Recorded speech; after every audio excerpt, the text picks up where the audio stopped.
Hello friend, तर स्वागत आहे तुमचं आपल्या एका नवीन व्लॉग व्हिडिओमध्ये.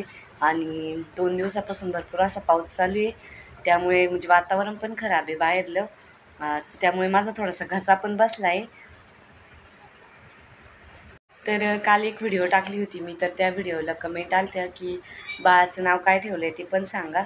मग म्हटलं चला एक व्हिडिओच बनवू आपण की बाळाचं काय नाव ठेवलं आहे ते. बाळाचं नाव आपण अगोदरच शोधून ठेवलेलं असतं, कारण की ज्यावेळेस आपल्या पोटात बाळ असतं त्यावेळेसच आपण ठरवतो की आपल्या बाळाचं काय नाव ठेवायचं. ते मुलगा झाला तर काय नाव ठेवायचं किंवा मुलगी झाली तर काय नाव ठेवायचं हे आपण अगोदरच ठरवून ठेवलेलं असतं. आणि मग नंतर मुलगा हो किंवा मुलगी, मग आपण त्यानुसार आपण आपल्या बाळाचे नाव ठेवतो. तर मी मिस्टरांना बोलले होते आपल्याला मुलगा हो किंवा मुलगी हो, तरी पण आपण म्हणजे देवावरूनच नाव ठेवणार आहे. कारण तुम्हाला माहिती आहे मागच्या वर्षी मी पशुपतीचे उपवास धरले होते श्रावण महिन्यामध्ये, म्हणजे शिवशंकराचे 5 निरंकार उपवास धरले होते.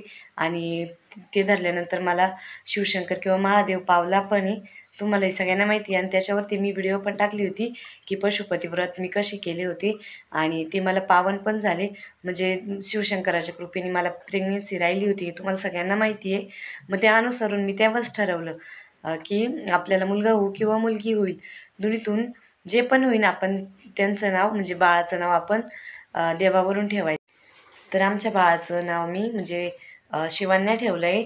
तरी पण काल कमेंट येत होते की तुम्हाला मुलगी झाली की मुलगा, ते पण मी तुम्हाला सांगते व्हिडिओमध्ये.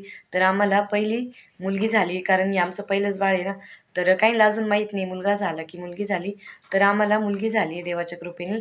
आणि मुलगी झाल्यानंतर मग मी तिचं नाव आधीच ठरवून ठेवलं होतं, तुम्हाला सांगितलं होतं मी. तर त्यानुसार मी आधीच नाव ठेवलं होतं. मुलगी झाली तर काय नाव ठेवायचं तिचं, तर तिचं नाव मी शिवान्या ठेवलं आहे. तर कमेंट करून नक्की सांगा मला शिवान्या नाव कसं आहे ते. त्याचप्रमाणे मीही आमच्या बाळाचं नाव ठरवलं होतं.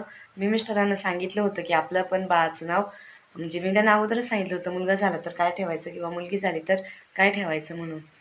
तर ती मस्त खेळू राहिली आता, तिची झोप पण झाली. तुम्हाला दाखवते मी. आवाज ऐकला असेल.